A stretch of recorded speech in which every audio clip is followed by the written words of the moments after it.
একটা ছোট্ট গ্রাম যেখানে দারিদ্রতা ছিল প্রতিদিনের সঙ্গী আর হাসি ছিল খুবই দুর্লভ। গ্রামে থাকতেন আমেনা খালা। স্বামী নেই, সন্তান নেই, তার একমাত্র সঙ্গী ছিল একটা শুকনো গাছ।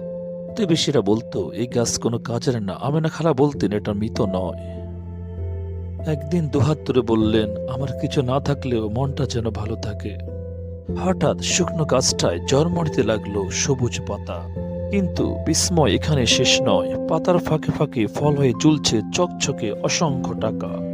একদিন এক এতিম শিশুকে খাবার কিনে দিলেন, তখনও গাছ থেকে ঝরে পড়লো অসংখ্য টাকা।